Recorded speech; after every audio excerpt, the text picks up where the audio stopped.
What is up, everyone? Welcome to the Football Chatbox. Today, I'm joined by two special guests, um, Pete from FPLSideNet and Reidy from FPL Addicts Pod. So we got a mashup of Australian slash UK channels, I guess, collaborating here. But we're mainly here to discuss about Liverpool and Chelsea, and obviously they have a good set of fixtures actually going. For the first 10, and a lot of managers are kind of considering which players we want to get and all of that. So we'll get straight into that. But first of all, how are you lads doing? Good, thanks, Ryan, and hi to Reidy as well. It's great to be joining you guys tonight. Really looking forward to chatting Chelsea as always, but also hearing a lot about Liverpool because they are a team that interests me a lot. So looking forward to some insight from Reidy. All right. So those are the two teams to discuss today. So ready? Looking forward to it? Absolutely.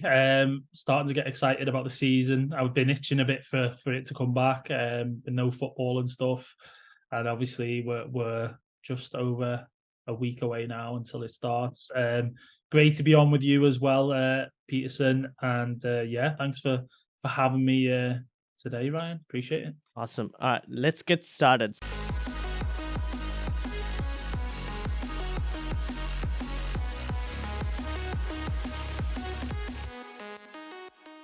So first up, let's move into I have a Scout membership. Anyone wants Scout affiliate, like 30% off membership. Links in the description. This is only for preseason. Obviously, most of the data that I get from the site is used in the pods and everything. So if you want to sign up for Scout membership, links in the description. Straight into Chelsea. Okay, so what we're gonna do is we'll start first from a football perspective for both Chelsea and Liverpool. But we'll start with Chelsea first from a football perspective. Obviously, new manager, but in this case, we have a manager who has been in the Premier League before, knows how the Premier League is. What have you seen so far from Poch? Well, so far I've seen some goals, which is something we did not see a lot under Graham Potter or Frank Lampard, unfortunately. But there's a big change happening with this side, and we saw it almost from the get go. Just the amount of players that Chelsea, got out the door pretty early. Most of them to the Saudi league. So I'd like to thank them for their kind donations to our transfer kitty and our balance books because that was very handy. But yeah, the squad turnover is pretty crazy when you consider that this club won the European Championship only 2 seasons ago.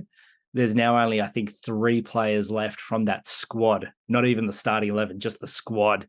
So it just shows, the crazy turnaround. And a lot of players are very disappointed to see leave, but players that wanted to go. So at the end of the day, if they want to go, I'm all for that. But very excited for what we're going to have under Poch. So what we've seen so far is a lot of, high press, high tempo, a lot of the ball's been zipping around during preseason, but I think that happens with most teams when we get to preseason because you usually play lesser opponents. But the good thing about this preseason so far for Chelsea has been that they've been up against Premier League opposition and sort of seeing how they've stacked up against the likes of Brighton, Newcastle, and Fulham so far. I know they played Wrexham as well, but that was more of an exhibition game. But yeah, and just the introduction of Nkuku and Jackson, who, they've been getting FPL managers' tongues wagging and in and out of drafts recently. But yeah, there's a lot to like. And, some of the old guard like Reece James, who's back very recently from injury. But for me, the big one is Benny Chilwell. Exactly. Obviously, Reece James, we know what he's capable of. We know also like the ups and the lows at the same time, being on the end of both sides. But Chilwell is a very interesting option. There was, I think, one game. Let me just switch this straight to SofaScore because I think there was one game where Cucurella started, if I wasn't mistaken. Yeah. Was that the Newcastle game? I think so. Yeah, it was. So do you expect this to kind of be an issue for Chilwell, or do we still think like Chilwell's going to be number one and Cucurella? Honestly, I think Chilwell will be number one out wide. I think if anything, Cucurella might just play maybe more centrally. But I honestly, for even what I saw in the preseason, Cucurella just looks so off. He looks nothing like the player that we saw at Brighton a few seasons ago. He still looks very flat-footed when the ball's going past him, and Yeah, I wouldn't be surprised if they maybe try and move him on, but Mhm. I think the fees and the wages might be a bit hard for that. But no, I fully expect Ben Chilwell to be number one starting because he's been phenomenal. Yep, fair enough. So from okay, let's move this to like the two main strikers, Yep. Nkunku and Jackson. Now, apart from that, I think you saw a rumor yesterday something with regards to Vlahovic. Yeah. Would Yeah. that also be an issue for Jackson? Let's say. I think Chelsea's been rumored to be on Dusan Vlahovic his radar for a while now, and I think originally it might have involved a Lukaku deal as well, but he seems to be burning every single bridge he's ever come across at the moment, Lukaku. So yeah, I'm not too sure, but it from an FPL perspective, if I was going into game week 1 with Nicholas Jackson with Chelsea still looking to get another centre forward, that would probably put me off. I think if there was a choice there between Nkunku or Jackson, I would err on the side of caution and go the extra 0.5 and get Nkunku, even though he's technically out of position. But I think at that 7.5 price, it sort of balances it out a bit if we're looking at it just purely from FPL. Yeah, cool. Okay, so let's go like FPL wise. Yep. So your top 3, who would you go for?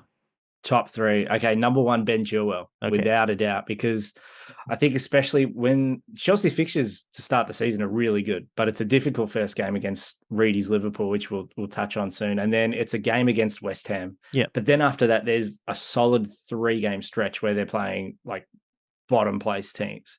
Yeah. And if you're looking for a balance of defense and attack, I think Ben Chilwell ticks both those boxes because we've seen a lot in the preseason games he's been playing. He's almost been given free license to do whatever he wants.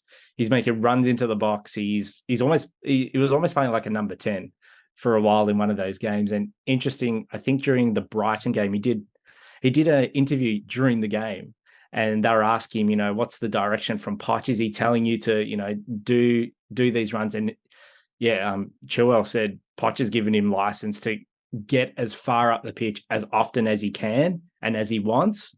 And I think especially with Levi Colwill there now, there's a lot more trust in that defense with Colwill there in that left centre back position. He's definitely a player that is going to be in for the long haul at Chelsea there. But so yeah, Ben Chilwell, number 1. Yep. My second pick would definitely be Nkunku. We've seen over the last few years at Leipzig, his goal scoring has been phenomenal. His all-round play is fantastic. And it doesn't matter if he's playing as a number 10 or playing off the striker's shoulder or out wide. He's happy to get involved and play wherever he wants. And he always ends up finding the net. He just has a knack for it. And clearly he's been brought in for that reason. And I think I dare say he will be our penalty taker as well. Probably. Yeah, probably. Because I mean, in the past we had Mount, we had Jorginho, and they've all gone. So I do fully expect Nkunku to be penalty taker. He did take him at Leipzig as well. And we talked about that price, 7.5.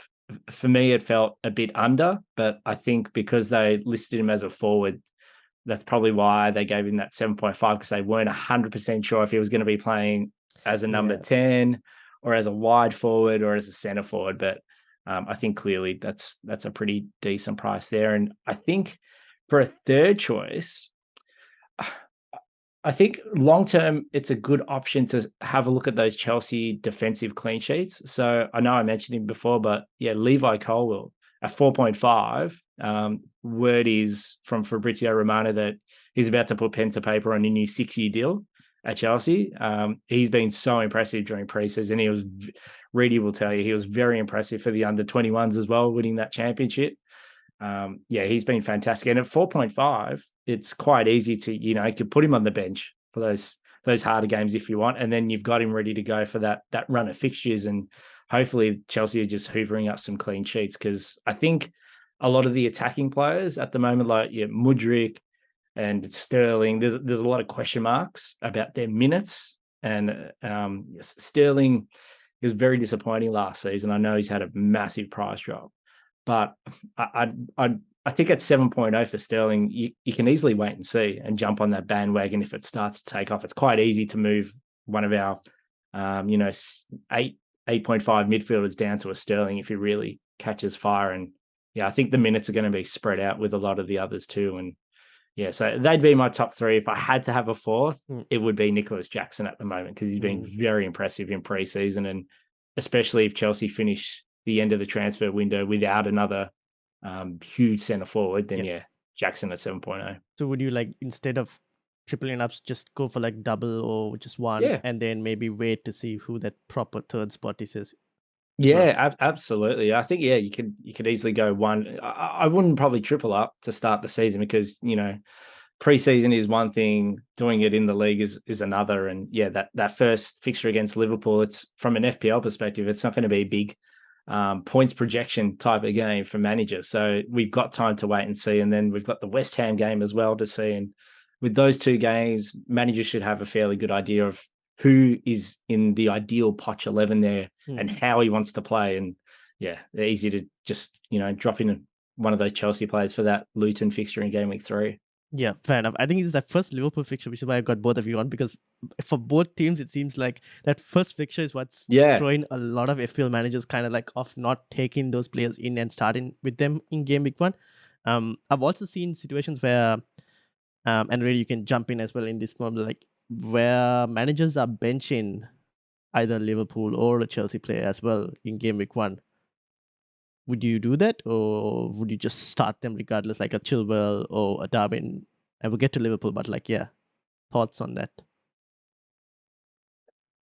I personally think that the more challenging thing as an FPL manager and who to pick is you need ideally one Liverpool player in the game week 1. Whether you bench them or whether you play them, that's another thing.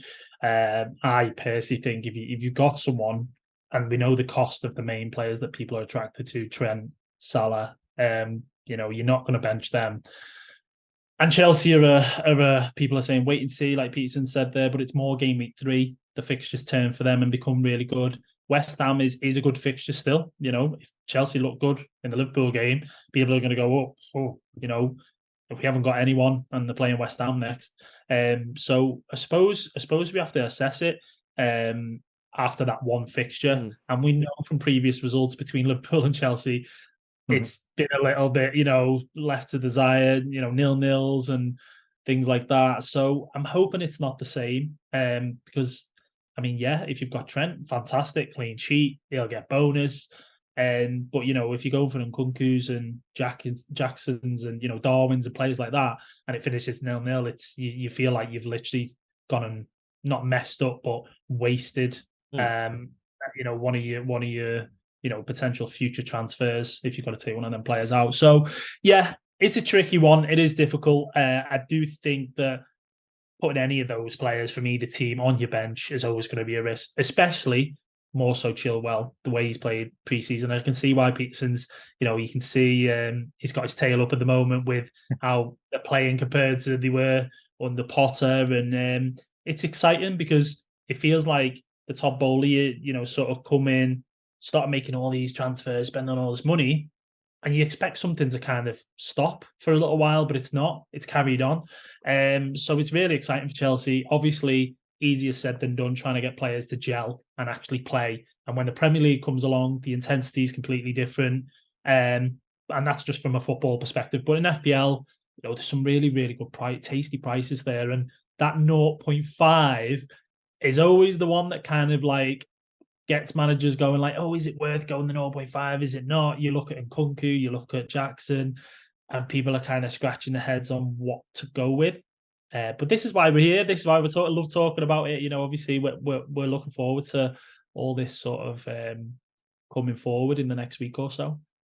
Yeah, I think between the Nkunku and Jackson, at the moment going to go for, at least my personal preference is Nkunku, just because I feel like he's going to be that talisman for Chelsea. And also, if Jackson happens to be, let's say, the striker that we expect, and he's going to be scoring lots of goals, and let's say Nkunku doesn't get on the end of too many goal involvements, then I feel like it's easier to downgrade compared to you get Jackson and you want to go to Nkunku, try and find 0.5 at times. It's not easy. Yeah. You'll have to start moving other players out, try and get this move happening. So that's what my decision is based off that. But also, you mentioned game week 3, and I think when we get to game week 3, we usually will see like a few teams also getting into like really good fixture runs. I know Spurs will be another key team that eventually comes when game week 3. They have a decent tiny run. When then Brighton switch off as well. So there are a few teams that we might think about. So I'm like kind of wondering, do you start with the Chelsea players and just ride out those first 2 games so that you're not like booking in too many transfers so you can get in others, or do you just assess the situation and go?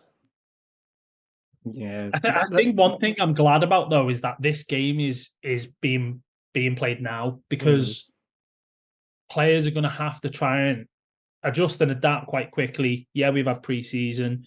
For me, I know we'll go into Liverpool, but obviously from a Chelsea perspective, they've played a lot of sort of decent opponents. You know, they played Fulham and so on, Newcastle, Premier League teams, obviously, as well. Whereas Liverpool, you know, ours has been like the German lower league teams, you know, Darmstadt, Karlsruhe, Firth as well. We've got Leicester, which have just been relegated. So it's difficult to measure it in a sense, because you then go, okay, well, Chelsea on paper have had the tougher fixtures, but like Peterson said, you know, with pre-season compared to when the actual Premier League starts, completely different ball game. So yeah, I mean, I suppose I'm saying that I'm glad this Chelsea Liverpool fixture is now, rather than, you know, further down the season. Last year it was no one really had anything to play for. You know, 0-0s, a few chances here and there, and it's just a really, you know, you probably put it in your top 5 poorest games. You know what I mean? Yeah. Of the season, it'd be difficult to disagree. It really would. So hoping we get a really, you know, it goes off. We get loads of goals. You know, and maybe the team win. Yeah, fair enough. Both teams will want to win that first opening game as well. So I think that will be a bit more add a bit more to this, like the spice level of the game as well. Hopefully. Yeah. Okay. Anything else to add on Chelsea? No, just from a football kit perspective. Do you want a Mason Mount shirt, Ryan? I've Is got it in about red? 3 of them. I can spray paint one red for you if you like. I think that's. I was just going to say before you answer that, Ryan, is interestingly, we're looking at obviously a lot of attacking players, as we naturally do, because we want goals, we want assists, we want bonus points in FPL. And now you've let Mount go. Jorginho went. Conor Gallagher potentially could go. Ruben Loftus-Cheek is gone. Kovacic is also gone. You know, there's a lot in there. So what I'm kind of saying is, and maybe this ties into FPL or it doesn't, because Mason Mount was genuinely a pick in FPL. At some stage, doing quite well, or you had to pick him at the right time. Is there anyone that you see coming in for Chelsea, or maybe someone that's already there that kind of solidifies that your midfield? Because other than Enzo, really, I don't know. Have you got a solid midfield? Have you got anyone that could potentially be picked in FPL? Yeah, from an FPL perspective, I think from that deep midfielder role, you'd probably want to avoid them anyway. I know that Gallagher was there was like a 40 mil offer from West Ham for Gallagher, reportedly, but I don't think Chelsea will let him go, considering that they're really short for that central midfield option. And yeah, Gallagher he'll just run his heart out like for 90 minutes straight. So I think he's actually probably the type of player Pochettino might like, and he's probably going to get more game time. I know on that graphic there, Andre Santos, like he's honestly such a fantastic talent. I know I'm really interested to see from a football perspective if he stays this season or if Chelsea send him out on loan. I know that they've managed to get the work visa for him. So I'd personally love to see him stay, because he's been an amazing player at like the World Championships and at the South American underage tournaments as well. He's always been the best player, captaining Brazil at that age level. And a big reason he came to Chelsea was because of Thiago Silva. So that definitely helps in that aspect. But yeah, they're from football's perspective, they're still very light in that central midfield role. And I don't think the Caicedo deal is going to go ahead anymore. I think the money Brighton are asking for is just, personally, I just don't see it. I like Caicedo, but he's had one good season, and Chelsea got stung doing the same thing for Cucurella. They paid the price that Brighton wanted, and Cucurella showed that he basically just had one flash in the pan. And that's the issue with DMs these days. You see a lot of teams that we all see. Most teams play these 4-3-3s and so on. Yeah, It's so difficult to get a top DM. I mean, United got an absolute steal in Casemiro. I know at times last season he got a couple of reds and this, that, and the other, but he was getting goals for you guys as well. It's just so difficult. And not Mason Mount, Declan Rice. That's already set the bar. I know there's English tax, as they say, and so on, but that set the bar. And Caicedo was bought for peanuts. But Brighton, because they know how valuable a defensive midfielder is. Not only that, he can play right back as well, as he did for Brighton. So he becomes so much more valuable, and clubs know sort of how much they can pull that rope and, how much they'll try and squeeze out of a team. Yeah. But as you say, if it's dead, and going back to my question, is like, it's difficult, isn't it? Because if anything, you probably say that Chelsea are crying out for more of a creative attacking player because Mount is now gone. You've almost lost that, but not replaced it. So be interesting to see if someone comes in. But I agree. I think from an FPL perspective, you're looking at the wide players, you're looking at the forwards, and obviously the wing backs and Chilwell and potentially James, if he doesn't get injured. At some point. Yeah, I do agree. I don't see myself owning. When you look at the Chelsea midfield, like on the FPL website, don't seem like anyone like stands out as an FPL pick per se. Yeah. Maybe it depends on Maddison. He's been now classified as a midfielder. If he does get a run of games, could potentially be like a cheap budget enabler. But then again, you look at the midfield in general for Chelsea compared to like you had Kovacic, Mount, Kante, all of this were like top tier midfielders, and now it seems a bit more, I guess, empty. So now this is where I don't know whether you look at Nkunku and he probably does that attacking part of what Mount did, but probably not the defensive part of what Mount does. So you're probably looking Enzo and Nkunku as a combination of like that one player. So I don't know. We'll have to wait and see how Chelsea how they play. But I think the first 10 games overall are pretty decent enough. The tough games will come, I guess, after that, where when they start hitting big team after big team, then it's a bit of an interesting thing to see. I think the one advantage, though, is that Poch will get is, because of no Europe, he just has to play like one game a week. So he'll be able to coach these players a bit more. That's the one significant advantage that could also impact FPL as well, because there's not going to be too much rotation in this Chelsea team. So FPL wise as well, we kind of know who's going to be playing week in, week out. Yeah, that I was going to bring that point up. That might just be like a slight advantage for them this season, especially with this type of squad. While it's a bit thin in certain areas, at least if Poch is working with this squad, he's going to be able to they're going to be able to just to work on everything, with 5 days in between every single time, like 5 days, and they're going to be coming up against bigger sides playing 2 games a week. We're basically just going from game to recovery to game to recovery. Whereas, Pochettino, and it's a similar situation for Ange Postecoglou, in that they'll both have lots of time to work with their sides and work on what they're doing. So, if there's any positive to come out of no European football after a stinker of a season like last season, it's in this scenario. It might help Rich James and Chilwell as FPL assets as well. Probably. That's one thing, I guess. Let's hope. We'll see. Okay, so that's Chelsea. Let's move on to Liverpool. So again, we mentioned the game week 1 fixture, but I think Liverpool have attracted a lot of conversation, mainly also for that game week 2 fixture against Bournemouth. Now we all remember the 9-0 where Salah didn't really get anything as well from that. But apart from him, there are now the likes of Darwin Núñez, who seems to be starting, getting that regular striker spot. Trent has been deployed in 2 different roles, right back and that number 6 position as well.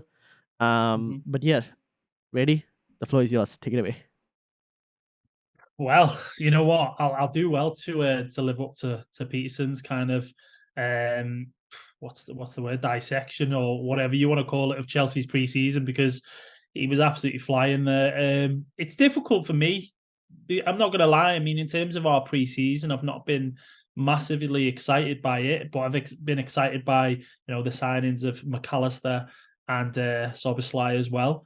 Absolutely buzzing with those. And I think as well, Darwin this season, dare I say it, I think he'll do better than last season. I think he is still a potential trap, but obviously pre-season he's been scoring goals, and I think that's all you expect from forwards, and it does then catch people's attention.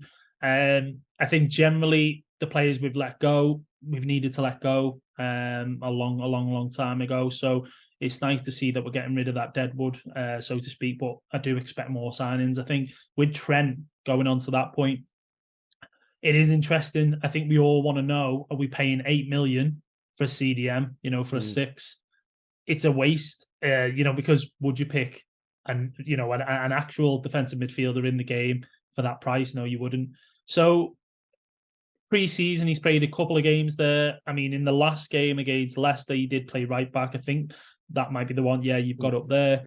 But it's interesting to see how we'll approach it. Really, I think Salah at 12.5 is still an attractive pick. The issue is this year they've made Trent more expensive.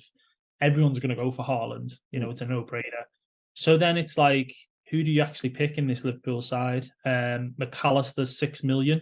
And we know last year, for some people, especially me, I did benefit from him in that Brighton when he was more of a number 10, a lot more effective, better. He was on penalties and so on. But I think people aren't as attracted to them this year. So it is really difficult to kind of pick someone that's outside the box because everyone's thinking about that Bournemouth fixture.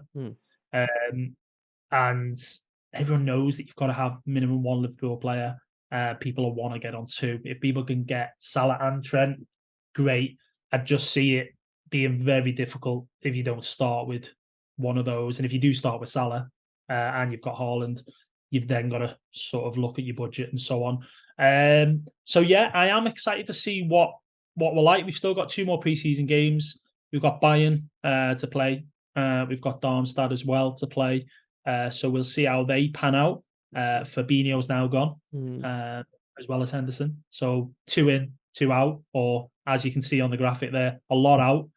But in regards to kind of the fresh legs that have come in, we needed that. And Henderson and Fabinho obviously going means that we do need to potentially sign another midfielder, whether it's DM and overlink to Lavia, or whether it's actually just someone else that's a little bit more, I don't know, Curtis Jones. Is he going to quite be up there? Harvey Elliott playing in a midfield role. Is he quite going to be there? I'd like to see us sign one other player, if I'm honest, as well as Lavia, that is. So, yeah, Luis Diaz, he got the big injury that last season. I remember last season, I don't know if you guys, you probably will remember this, but there was a lot of talk and noise about the midfield. Remember, I think it was like 7 million, 8 million mids. Yeah. And people weren't sure whether it's to go with a lot of these guys. And people were like, oh, it's fantastic. I can start with this player. I think Diaz was one of them because the talk was, well, you can get Diaz for a quarter or whatever the price of Salah is. You get Diaz, Trent, and one of the Liverpool asset. He got his injury, and I'm really hoping that from both a football and an FPL perspective, he hits the ground running and he starts really well. Because he is a great player, exciting player to watch, brings so much energy. So yeah, it's tricky. It is tricky to pick someone. I don't know if you guys would agree with me. I need to see a bit more preseason. I need to see if we sign anyone else as well. And I think, as I say, the big question mark is where Trent is actually going to play, and can we then pick him in FPL because he's in my team. Spoiler. So yeah, boys. You mentioned that, like when we did discussing before, and compared to like Chelsea's preseason, the opponents they faced, I think Liverpool's one, I haven't, even though they've played teams, I haven't really considered those games as games worth analyzing so far for preseason. I think it's that Bayern game that's about to be played. I think that's the one that's the real test that will tell us where this Liverpool team stands, and maybe also what role Trent actually plays, because he's better in that right back spot. And me personally, I don't think he's capable of playing that DM role, because I think you really need a world-class defensive-minded player, and I don't think Trent is that defensive-minded player. So if he does play like the right back role against Bayern, at least that gives us an idea where Klopp sees him against the big teams. So that'll help us a bit in terms of deciding where exactly he's playing. And also, I guess it'll be a good test to see how this Liverpool team does defensively as well. Because one of the reasons for me that I'm not on Trent is because I want them to keep clean sheets as well. Because expecting a goal from a defensive player is not always the case. Ideally, your bread and butter should be clean sheets, and then on top of that, the goal is a cherry on the top. So that's kind of my view of when picking defensive type players, even if they're fullbacks like Chilwell as well. Feel a bit more safer on Chelsea, trying to keep a bit more clean sheets. But I haven't seen it too much from Liverpool yet, apart from the last game against Leicester. So that's kind of one thing. Again, this also is the same thing where, just like Chelsea's midfield, Liverpool's midfield also has lost a lot of players. The more experienced players are gone. So that's where we're like trying to find out how solid is this. I think Klopp has mentioned also about he's focused a bit more on defensive minded as well this season, where he's every player needs to be able to defend and all of that. Yeah, I agree. In terms of the 3 points you made with a defender, you look at clean sheets, you then look at an attacking return, and then bonus points. So I do agree. Ultimately, you do want a clean sheet. That then, in turn, even if a defender doesn't get attacking, like an assist or a goal, they can still get bonus points off it. So yeah, with Trent, the problem you've got is a lot like Trippier last season. Trippier would just pick up bonus points because all he would do was just cross, constantly crossing, and he'd pick up the BPS, And Trent's in a similar sort of, category, if you like. Whether he's playing right back or whether he's playing in that midfield, that inverted, he will still be crossing the ball all day long, still be passing out wide and so on. So his distribution isn't I don't think we can question that. I think it's just that from his positioning, we know how bad he can be defensively, conceding, giving away goals, being sloppy and so on. I almost feel like I prefer him, whether it's DM or whether it's a bit more of an inverted. I think if he can adapt to the role, I don't see why there's a reason not. He's still young enough. He's been made vice captain now as well. And one player who did that, funnily enough, who we're playing is Kimmich. So Joshua Kimmich used to be a right back, got turned into a DM. Can play both roles. Similar with Caicedo anyway. But you are right. You do have to still have that defensive capability and that mindset. We look at Fabinho and we look at Rodri's and Casemiro's, and these players are literally, they're just generals. That's how they dictate the play, break up play, start attacks, and that's what they're there for. So yeah, it's interesting to see what will come of that.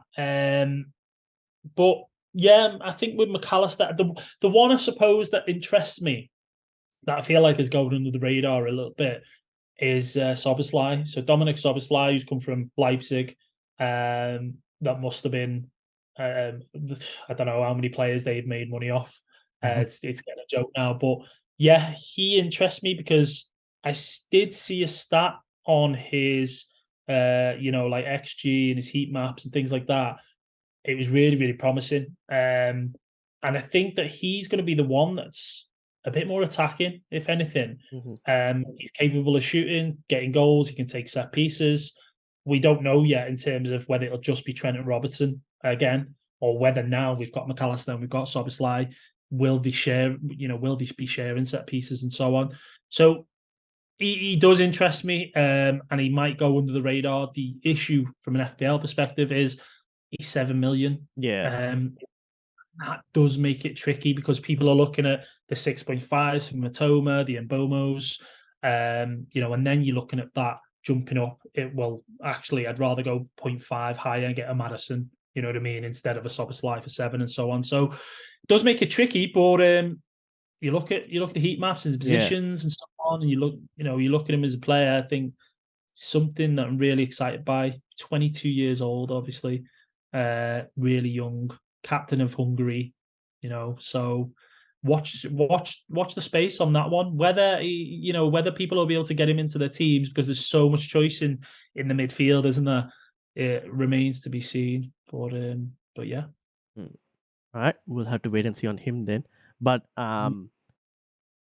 talking about options. Yes. Want to touch on Darwin first. Mhm. Do we see him nailing down the striker spot? Well, he's been given the number 9, hasn't Yeah. he? And you know what that kind of tells you about where Klopp wants him to play. I do think he needs to be playing up top. A lot of people said that he was better out wide and so on, but I don't think he was. I think he struggles as a winger as such. Although he missed a lot of chances last year, some of the chances he missed, Jesus, but his stats, his underlying stats, his chances, and so on, they were all there. And as I said, I'm saying this lightly because I do think he needed that season under his belt. He did need the learning curve. I think it was it game week 2? You get the red card, was it? Yeah. I might be wrong about that one. Absolute idiot here, picked him in a wild card at game week 2. So let's forget about that as quickly as possible. But obviously, he then got sent off. So I think, learning curve coming to the Premier League. We see some of these South American players. It's a big change for them, and not all of them hit the ground running. So I think Darwin will do much better this season. If he is playing the number 9 as the central striker as well, it's much better from an FPL perspective, picking him. And he's 7.5 million as well now. So it's doable, similar to Nkunku. If you've got Jesus, you can downgrade. If you've got Nkunku, you can go straight across.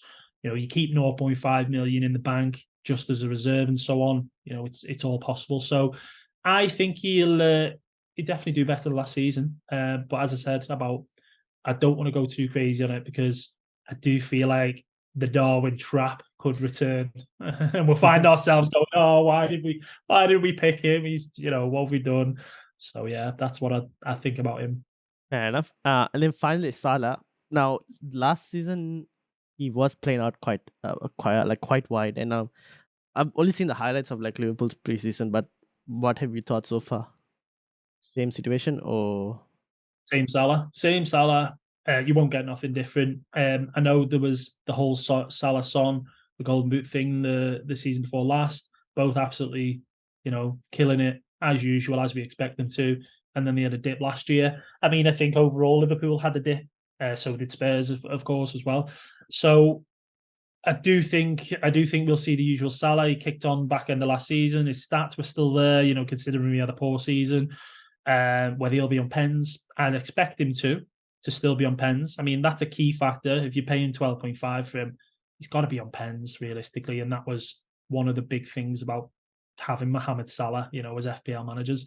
But yeah, I think we'll see more of the same from Salah. I think it comes down to really, is he nailed in terms of the players we've got now and who we've signed and so on.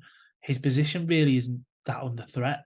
You know what I mean? So I don't think you need to worry about spending the 12.5. You definitely want him.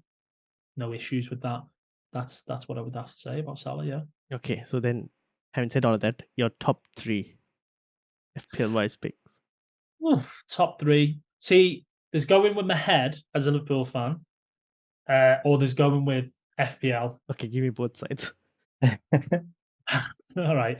I'm going to start with FPL first because I think it's the easiest way to go, really, in terms of who to pick. I would look no further than Trent and Salah for the first 2. I think you know what you're getting with these guys. The minutes is one. The bonus is another. You obviously goals and assists and so on. Potential clean sheets. I mean, I say that because pre-season we've conceded in 2 out of the 3 games, and we conceded 4 in one of them. But yeah, again, it's pre-season, so yeah, you can only take that with a pinch of salt. And a third one, it's a bit of pressure on this one because I mean, who else do you pick? In FPL outside of Salah and Trent. I'm gonna say, Gakpo.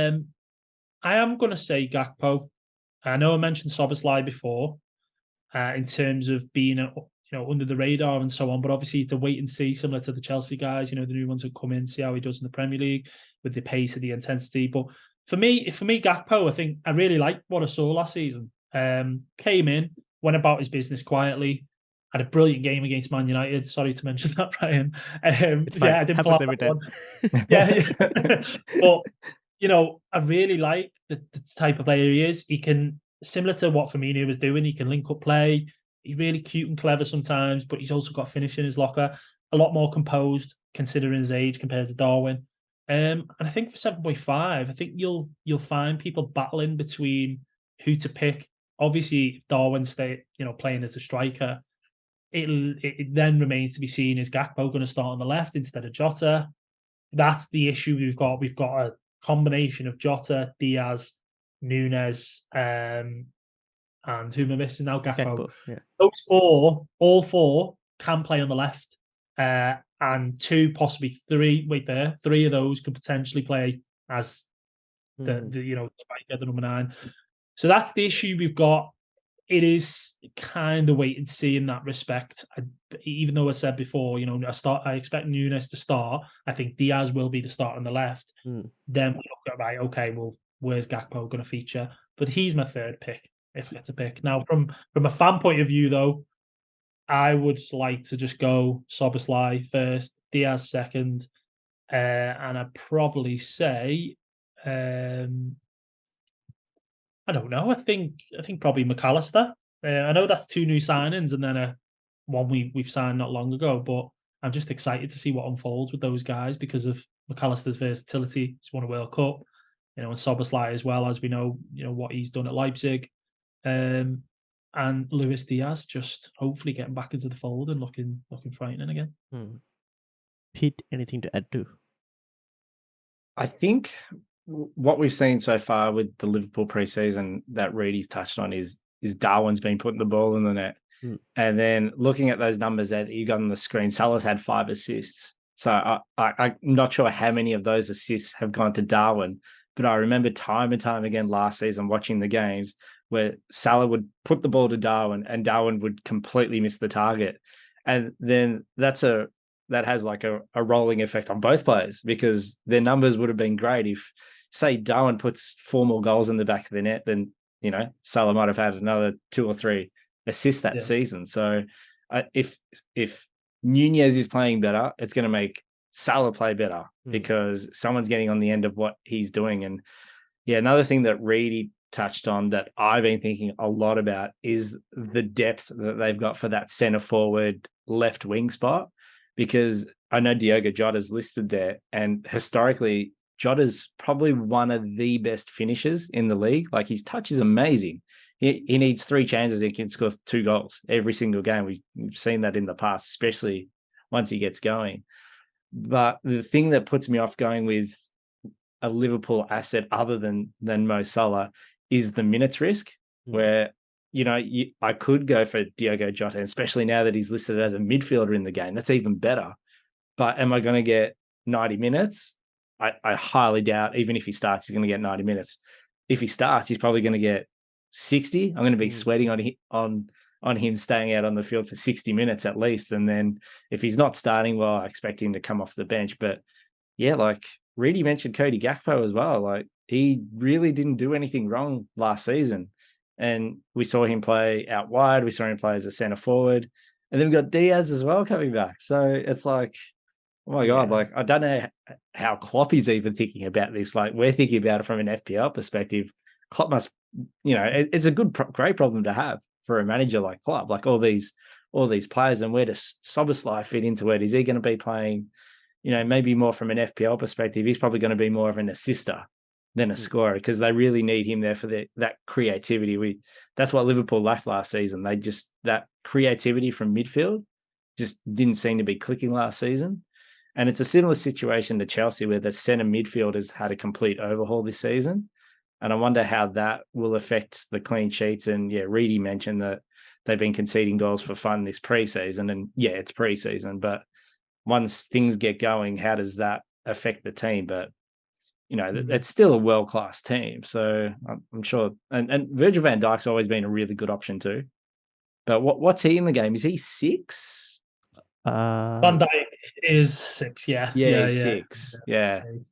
And I just want to mention something. I was dying to mention this after you said that, Peterson, is that the Salah Darwin thing last season, The issue was Nunez's indecisiveness was a problem for Salah. Salah Yeah. was used to playing with Jota and Mane, who were so clinical, so And decision Firmino. making was so key. Firmino as well. Sorry, I nearly forgot Firmino. And that's the difference is when a young, fresh guy comes in who's not quite sure of the league, he's not quite there when Salah's, he's clinical with his goals and so on. It happened pre-season, and that's the worrying thing. That is that there was a game where Nunez was through a good enough angle to put it either side of the keeper, should have shot. He tried to play it to Salah instead. Salah's obviously not expecting it. It's ended up coming back to Nunez, and he's then gone and finished it and put it away. But that's the sort of thing where you go in. He's had last season to get that out the way, put that behind him. Now he's had time, pre-season this year and so on. He should be going, right, I want to score. I don't care if I miss this chance. I'm going to be greedy. It's the similar mindset as what Salah's had over these years. And that's why we've picked him in FPL, because we know he's going to shoot on sight more, 9 times out of 10. And that's what Nunez needs to get in his locker. If he can do that, and if he can start getting on a run, we've said it before, he can score a handful of goals, and really hit the ground running. But it's easier said than done, I suppose, isn't it? Yeah, true. It's the trying to fit in Salah, which is, we do have a Salah draft from what I've seen. So that's one thing it's not easy, but if you can he seems to be like the most nailed attacker that you want from that Liverpool team, and then everyone else is just like a wait and see merry-go-round pick, basically. I think for Klopp as well, he's just going to be rotating players depending on the fixtures as well. But yeah, I do agree. Nunez, he gets so many chances that you just want him. But again, like you mentioned, the decisiveness in terms of finishing is what we'll kind of have to wait and see whether he can be like the selfish type player that you want at number 9 to like just wants to score regardless. Well, just for a little sort of like a bit of entertainment, so to speak, I had one guy who I know quite well off Twitter, in a WhatsApp group with. Basically, we had a little bit of a friendly bet, if you like, and it was he said he expected Darwin Núñez, or he thought Darwin Núñez, with whatever run of games that were left towards the end of the season, would get a double-digit haul. Bear in mind, Liverpool had a double game week at one point as well. And I said he won't.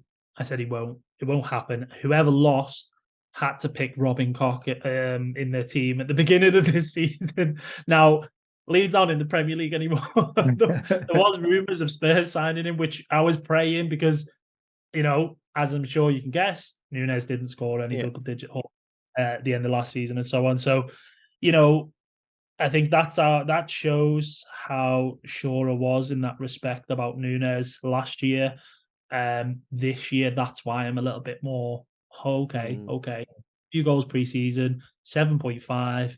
He has pricked up a little bit, but do we want to go there again? Do you want to get hurt again? We've all had it in FPL. We go, not going to pick that player again. We've all been burned. We go back again for more, and we're like, yeah, it's same pain. Nothing's changed. Yeah. But Salah's the minutes guy. If he's still on pens, and if you can get him in your draft and you're happy with the rest of the players, the rest of your squad, I can't really argue why not.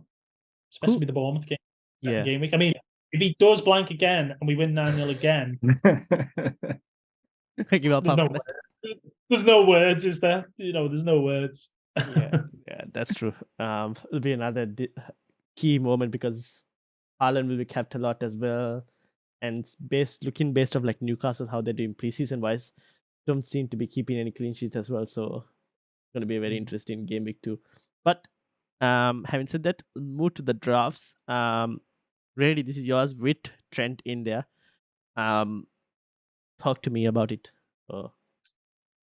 Well, we're all in that phase at the minute. I've not done too much tinkering, not too many drafts. You'll look at that straight away, and if you know anything about template, you'll probably say there's a lot of template picks in that team. I'll just read it just in case, because for the audio people. So Flecken, Trent, Stones, Shaw, Stupinen, Saka, Rashford, Mitoma, Martinelli, Haaland, Gabriel Jesus. That's the number 11. Then you got Areola on the bench, Kovacic, which is very interesting. McCarthy and Kabore from Luton. That's the one. Yep. Yeah. I can't get away from these guys at the moment. Haaland, Jesus, they're all quite high selected in FPL at the moment, and in terms of what we call engaged managers and so on, and FPL community maybe. We've still got over a week and a half, and you always end up with a surge of players that end up doing their teams and registering and whatever else. But yeah, Trent. I think Trent is he's basically all the cash is going into him instead of me having someone better than Kovacic playing. So the 3-5-2, it's quite a popular formation. I like the 4-4-2. I'm not going to lie, and the reason I've gone Trent is because if I do go Salah, you're talking an extra 4.5 mil. It then becomes even more tricky. Peterson's going to show me how it's done in a bit. I can just see it already. He's got Salah, he's got everyone in there. But Arsenal, great fixtures to start. Brighton, good fixtures to start. I feel like it's toss of a coin between Rashford and Bruno, 0.5.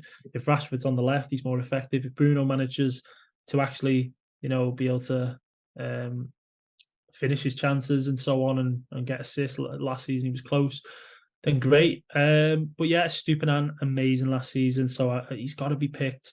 Stones is I'm not sure. He's in there, and I'm like, I like it, because what's difficult is City have got the first fixture and it's against Burnley, and people are going, oh, well, it's Burnley, first home fixture.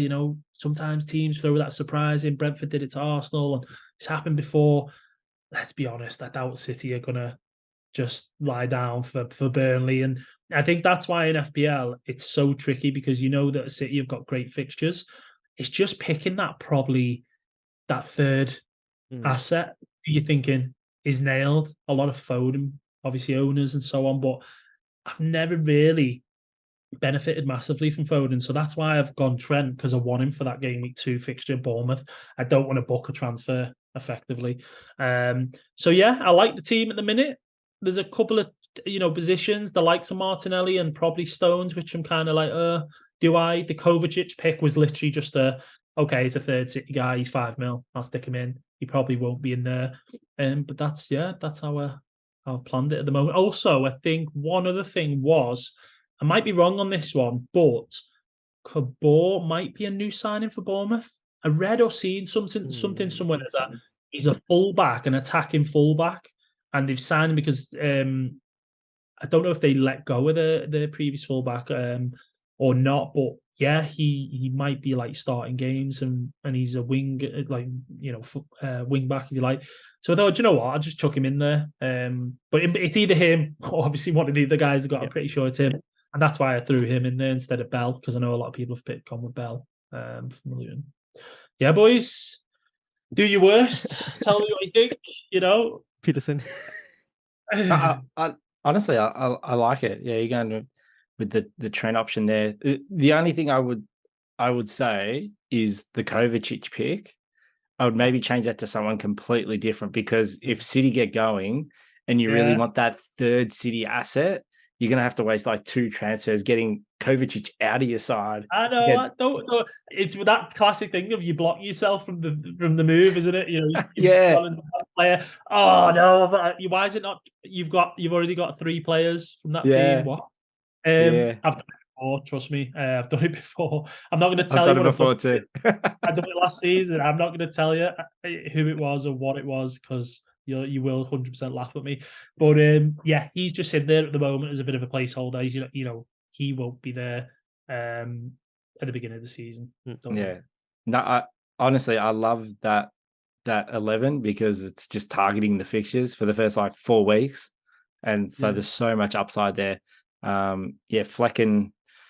We still don't know what's happening with David Raya. He was going to Bayern, now he's not. Now he might be going to Arsenal. Then what's that do to Ramsdale? Because I doubt Raya is going to just move from Brentford to go sit on the bench at Arsenal. It's an interesting one. There's an interesting thing going on at the minute now.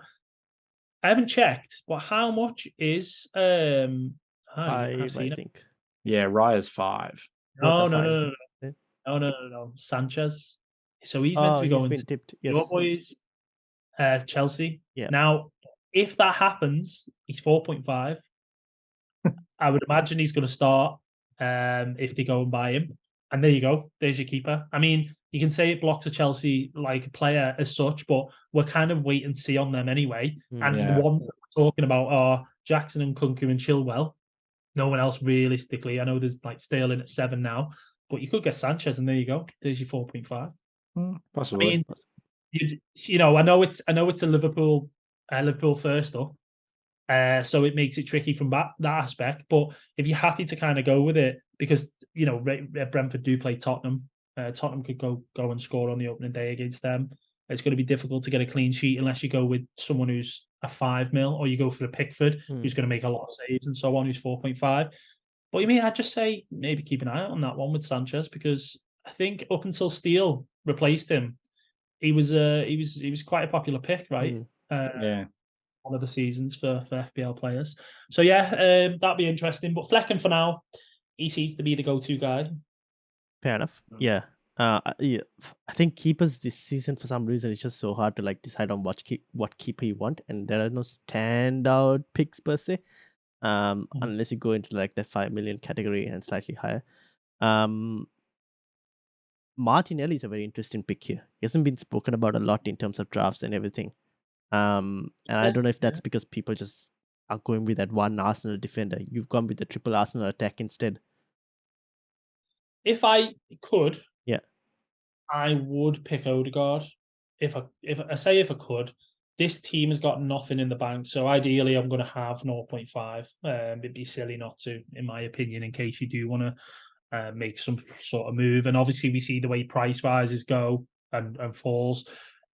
It seems to be quite a regular thing once the season gets going and so on, or throughout the season. So that's the thing about it. I prefer Odegaard, and I think Odegaard outscored Martinelli last season. I think he did by. I think he did. Is it not much? I mean, you'd be able to probably check on there, but 212, 190. Feel like yeah, there we go. Points. Yeah. Even outscored Saka. Sorry. So there we go. So I do feel like Odegaard's the better pick, and I think that his minutes are a little bit more secure as well, with Trossard being there and stuff. I don't know. That's why I said at the moment he's there and could potentially change. I've picked him just because Arsenal have a great fixture. I think they've got a great first 3 fixtures even. If I remember right, it's Forest, who's second game week. Forest, then they've got Palace away, and then it's Fulham. Yeah. But I think Odegaard did well against Fulham last year as well. And I expect Odegaard to start quite well this season. So that's the issue I've got. Because I've got Rashford, who's 9, I'd have to downgrade to Bruno. The 0.5 would then go on to Odegaard from Martinelli.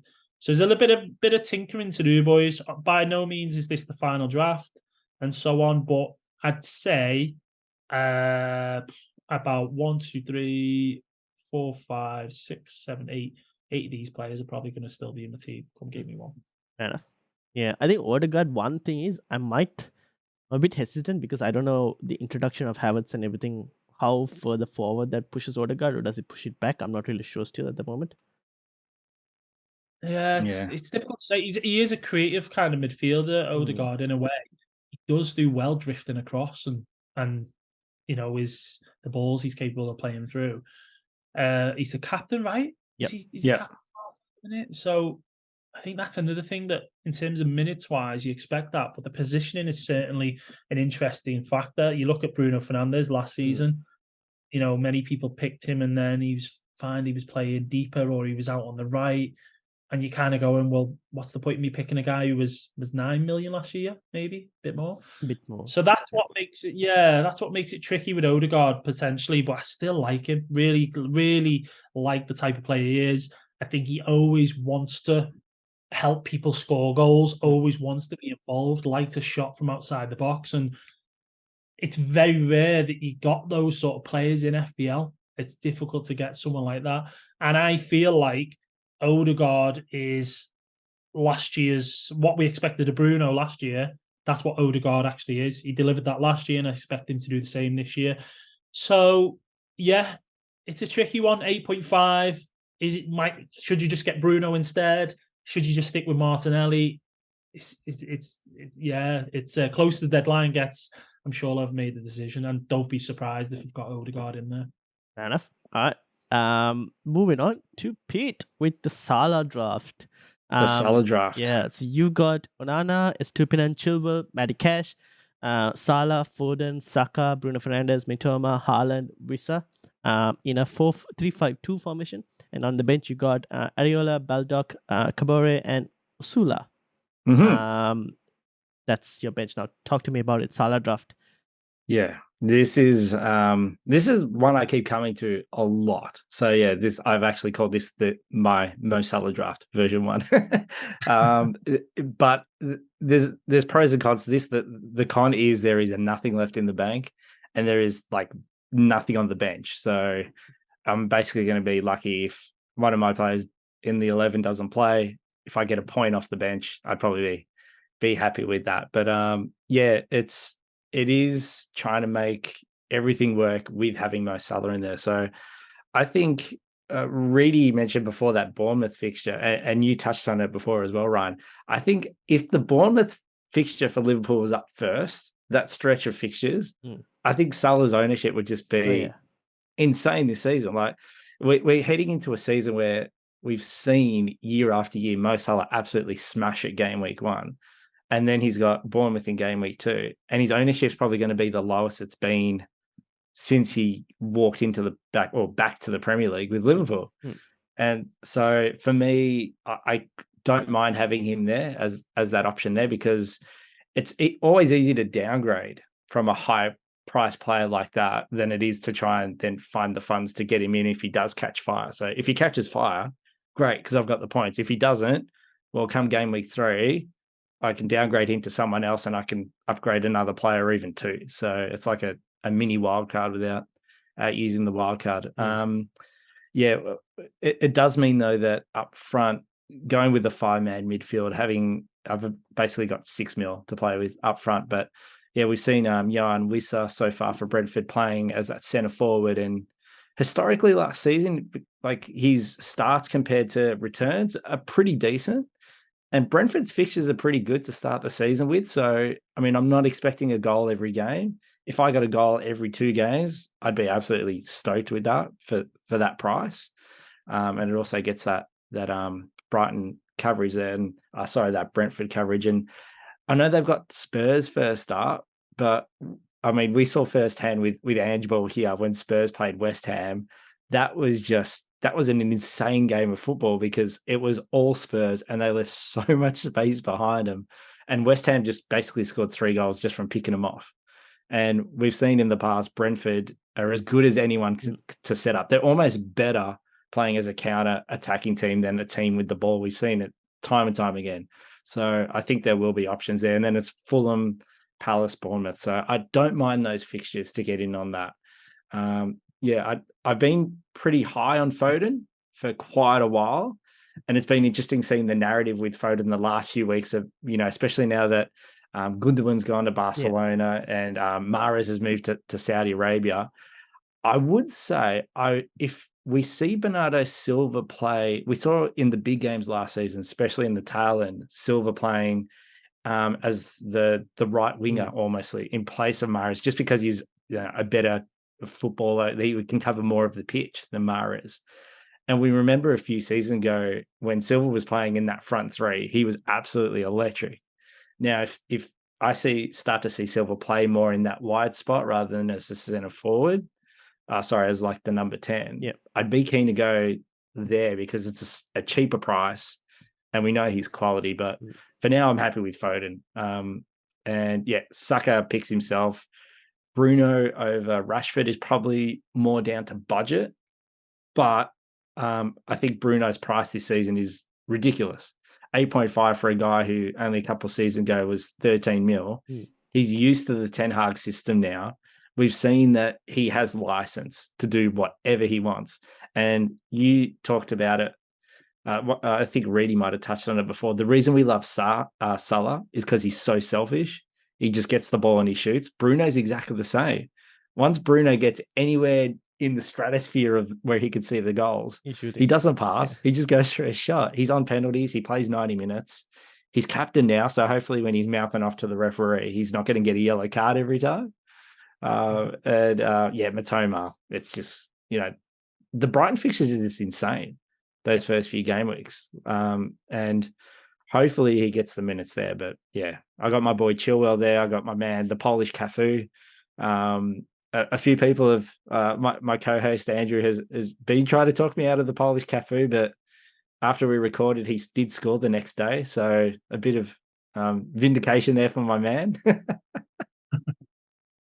and Nana in goal. Yeah, true. I mean, Matty Cash is actually a really good option. We know how attacking he is, and obviously Game Week 2 and Game Week 3 are really good fixtures as well.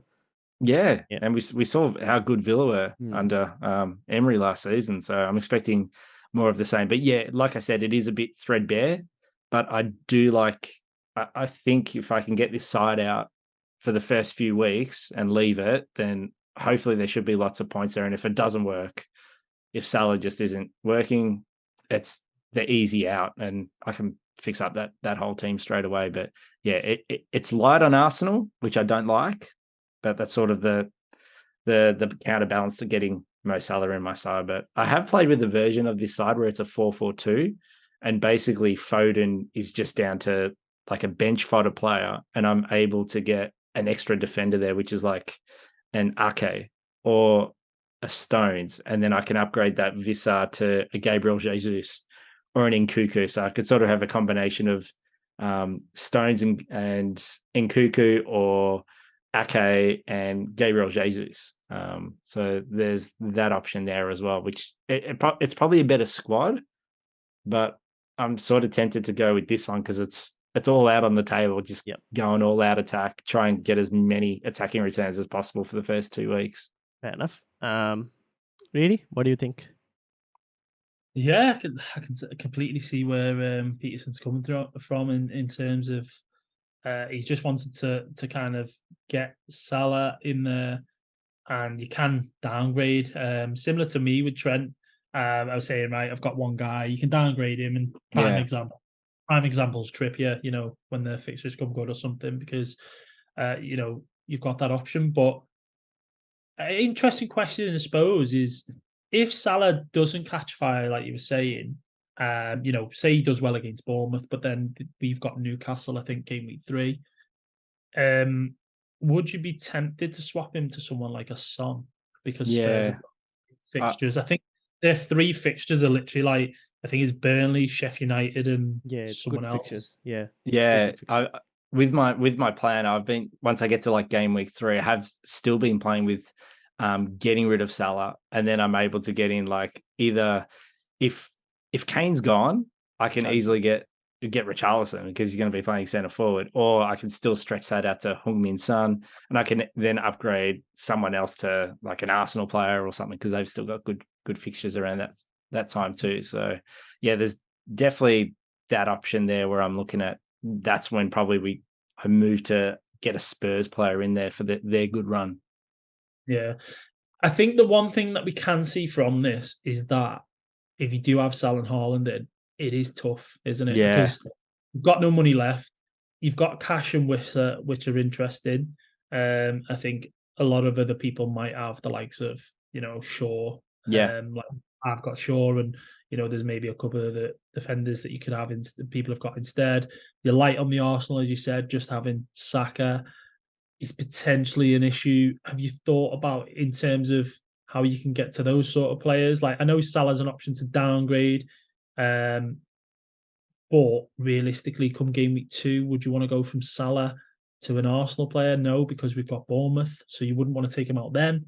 Yeah, that's right. Arsenal could do great in that first game. Saka's probably going to be the main man who you want in there.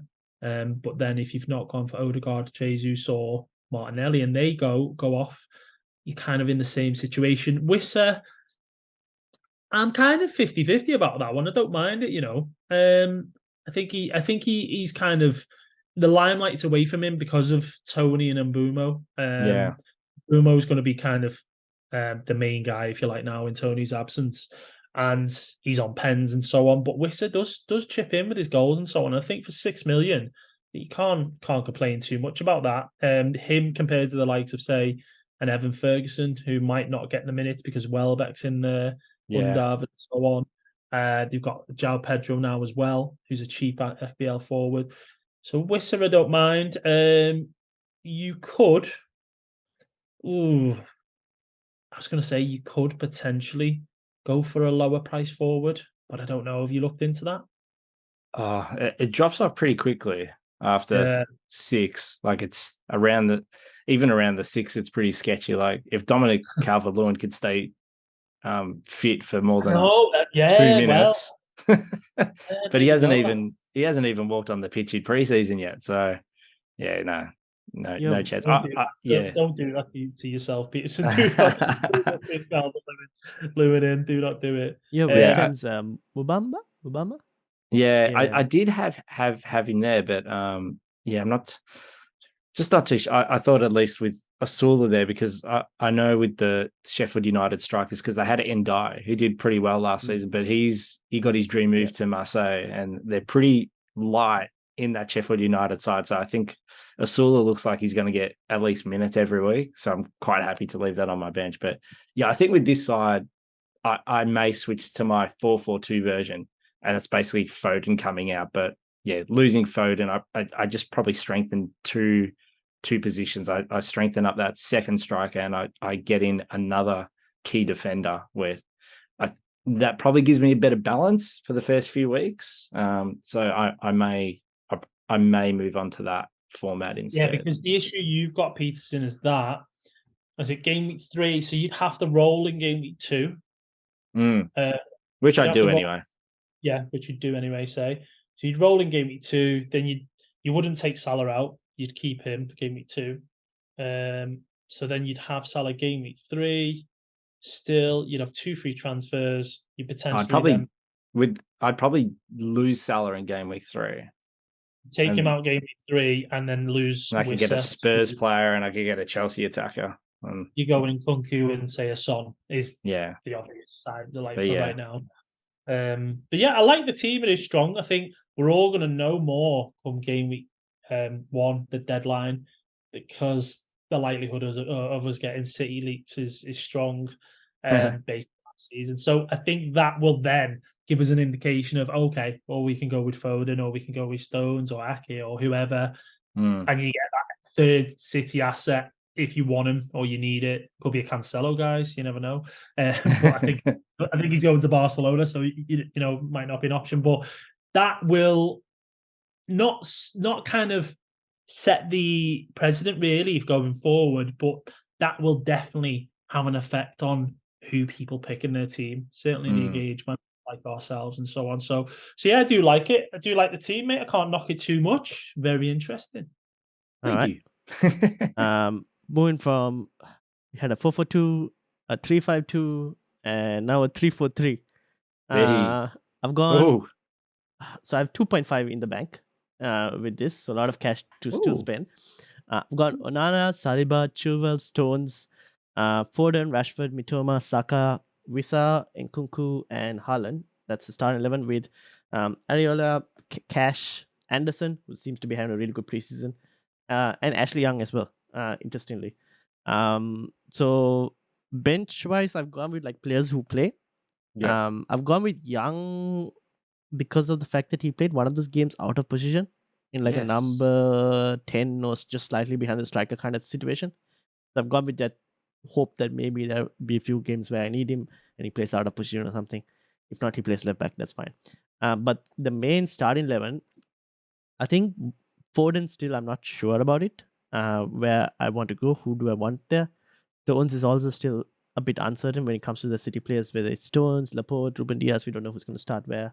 Chilwell, I'm happy with. Onana, I'm happy with. Saliba, I've gone for Saliba instead of Gabriel because I feel like Saliba, when he was fit, was better for the BPS. Yeah. And I think a lot of people have kind of ignored that he was really good for BPS. So I've gone for that reason because I don't think, I owned Gabriel last season and there weren't many times he did score a goal. It was one time and I benched him. So sadly, So even though people are picking Gabriel for goal threat, it doesn't really come often. So I've gone for the more possible case in terms of VPS rather than goal threat. No Salah, no Liverpool. I want a Liverpool player badly. I just don't know who.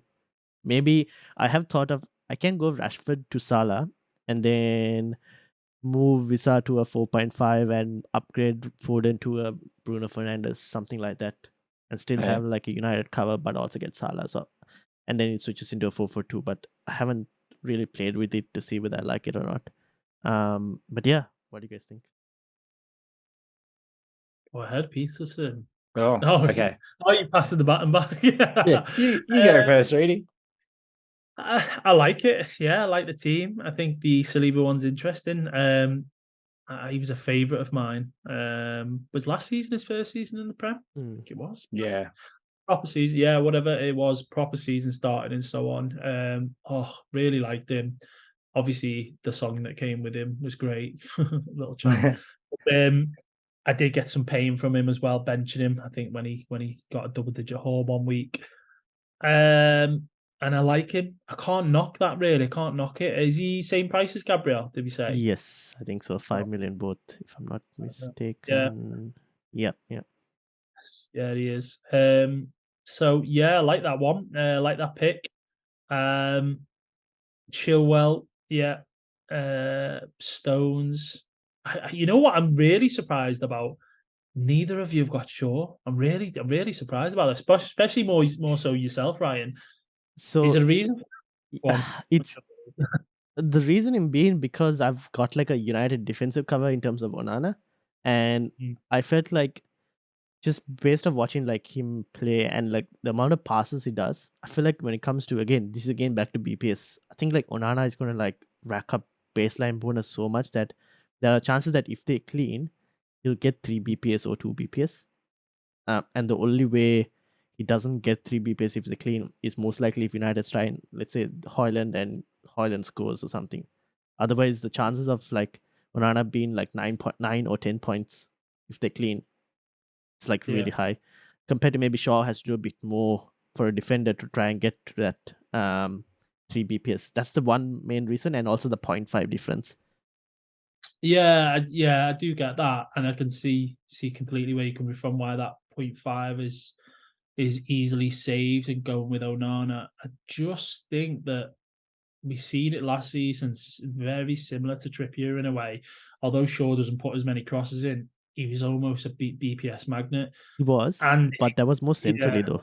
When he was more, that's the one thing. I don't know. I think Tellez has gone now. Salah and obviously Wan-Bissaka seem to play left and right, but I feel like Shaw's the more nailed one. Varane's back now. You've got Lindelof and Martinez. Sorry, I forgot about him. Him and Varane are going to probably be the centre backs when fit.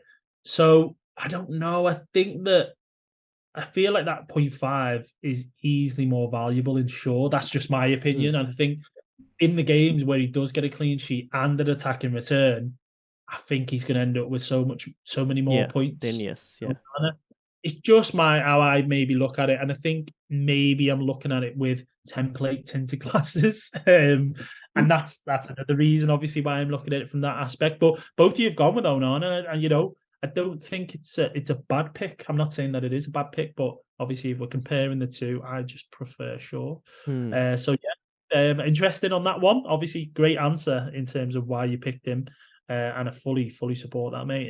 Midfield, great. Can't knock it. You've got 3 the same as me. Foden as well, as we know, could start and so on against Burnley. You can wait and see on that one.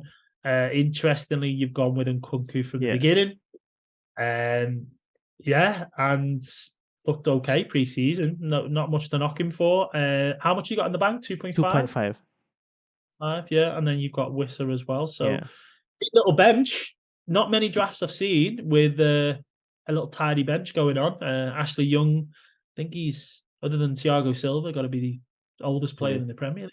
Probably, maybe. That's a bit of a thingy on his name, isn't it? But but yeah, his minutes wise, I don't know. I think Cash definitely, you can see him starting the games for Villa. Anderson's looked great pre-season for Newcastle. I don't know what their situation is on who they're going to play in that midfield this season, but he looks decent. And yeah, overall, mate, 3-4-3, solid team. I think the Nkunku one, it's probably due to Chelsea's overall fixtures, like in a 10-game span being good, and I want to keep a Chelsea player for that. And the reason is I want to roll in game week 2, so that game week 3, I'm thinking of probably moving Mitoma out to depending maybe like a Richarlison or someone. Yep. That is where I want to like use that transfer, or to use it to anyone else that might actually end up being, because Visa could not be the one, and then maybe it ends up being like another third striker. It could be Darwin, could be even a Højlund at that time. You never know. It could also be Jackson alongside Nkunku. Even that's a possibility. I don't know. So there are a few options there where I'm like, whereas Nkunku, I'm like, probably talisman. Happy to keep him and wait and see. And he's still a good player coming from the Bundesliga. That's the few reasons why I've gone for him from the off. Yeah. But yeah, he's take it away, brother. Yeah, it's missing a Liverpool player, which he will probably have before game week 1. I just don't know which one yet. I like it because it's a 3-4-3, and not that I've really looked at a lot of drafts on FPL Twitter or FPL X, as we have to call it now, because it just seems like everyone's just posting up drafts all the time. I just tend to scroll past them, but yeah, I haven't seen many 3-4-3s, which makes sense because we think from an attacking perspective that there's going to be lots of goals to start off the season. So yeah, I like your idea of Nkunku, having him there so that come game week 3, when everyone is probably going to be using their transfer to get in a Chelsea players, you've already got your 2 Chelsea players. So you don't need to worry about that transfer. You can worry about, like you said, Spurs, because their fixtures start to turn around that time, and other assets there. So yeah, I like that you haven't locked yourself in with 3 Arsenal players. No, because I'm sure it'll emerge. Arteta's preferred 11. I mean, if Havertz is playing closer to goal, or in that midfield diamond that we've seen closer to the top at 7.5, he's a really good option too. So there's that there, and yeah, you got the Brentford coverage with Vissa, who I like. You got the Polish Cafu, who I love. Ashley Old Young. Yeah, that's a good one there. It's only Estupinan that's not here from like the template type. Yes, that's one. Yeah, do you know what? I didn't even notice that. To be honest, did you, Peterson? No, I didn't. But neither of you have had him, right? No, neither Peterson had him. I had him. Yeah. Oh, you got him. Oh, yeah. Okay, all right, fair enough. That's the one. Like it's crazy. You think like maybe defensively we'd be quite similar on the picks with defense, but we're not. Yeah. I think that really is the conundrum of what to do. It feels like the attack and midfield are almost there. You know what I mean? There's a couple of spots. We're not sure whether to go Jesus or Nkunku. We're not sure whether to go for a cheaper guy so we can afford Salah. And I think that's why it makes it difficult of who to pick in, at the back. Trent's in the equation. Chilwell's looked great pre-season. There's a headache. So yeah, it's very interesting to see. You know what? I'd love for us to come back to, whether we DM each other, whatever it might be, come game week 1, what we end up with. You know what I mean? Fair enough. Compared to now. So yeah. All right, we'll see how it goes. Yeah, I like it. It's interesting how we've all got like a lot of the similar, like we're all basically loading up on the same teams. Just the way that FPL is priced this season, there's just so many options, and so we're targeting the same teams. We've all got different players though. It's very interesting. Yeah, exactly. Different formations, different styles of approach, but like very similar players as well. Yeah. And it's mad to think as well. An absolute sort of like, well, he was template actually, was Andreas Pereira last season. Yeah, no longer. He was in a lot of teams, and you know what? He did fantastic in all fairness to him. I think he was really cheap as well. And he's not in anyone's teams this year just because there's so many midfielders to pick from. And, like we said last year, the budget, we can afford all the players we kind of want in a sense without messing around with structure. So, yeah, no Andreas Pereira for anyone. I mean, Enciso's someone we've not mentioned. None of us had it, have we? And he's 1 million less than Mitoma. I think the issue is he going to get the minutes, potentially start and so on. As a number 10, if he's playing there and he starts there and he starts better than Matoma, people are going to be kicking themselves. But hey ho, that's just the way it goes, isn't it? I think De Zerbi is a mini Guardiola in the making. I feel like Definitely. in the rotation.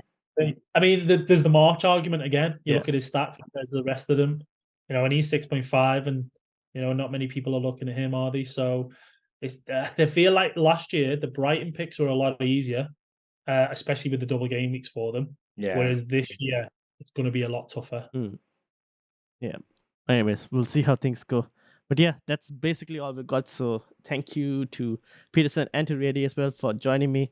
It's been a long one, but I think it flowed well because there was a lot of discussions on different players and all. So hopefully this video has helped you as well. And if you do enjoy it, make sure to hit the like button, subscribe, and also follow these guys on their socials as well. Anything to plug? I was waiting for Pete to say so. Well, the only thing I can plug is obviously the FPL Addicts pod. You can give us a follow on Twitter or join in on the streams. We've got something coming up soon for our channel pre-season, and then I think we're going to be potentially doing the deadline day stream. I say deadline, obviously, for the guys, as you know, who are in Australia, like Jack and Chazza and so on. It's deadline, not deadline as such, before the FPL deadline, but on the same day as deadline is. So hopefully we can get that in, and tune in, guys. Peterson? Yeah, I'll plug our podcast. We were back this week. So yeah, the FPLSideNet podcast with myself and Andrew at FPL_Point Break. He is there. So just pumping the content out now. We had a nice break. We had an extra long break because we're old. We got kids, so we need sleep. But cricket's finished now, so it's all about FPL. But looking forward to that first deadline. Actually, funnily enough, the last deadline we had for game week 38 here in Melbourne, we had an earthquake about 20 minutes before that last game week 38 deadline, and as if my head wasn't already spinning around about what to do with the side because we're waiting to hear about Haaland and everyone else. Yeah, we had a freaking earthquake here. So hopefully things are a bit smoother heading into game week 1. Hopefully. But everyone here from Australia will be nice and awake at 3 a.m. So will me. So you can find me as well on the channel. And obviously there will be a deadline stream at the deadline time. So go for the FPL Addicts one and then come to us after that. But yeah, thank you all for watching. Make sure to hit the like button, subscribe, and I'll see you all later.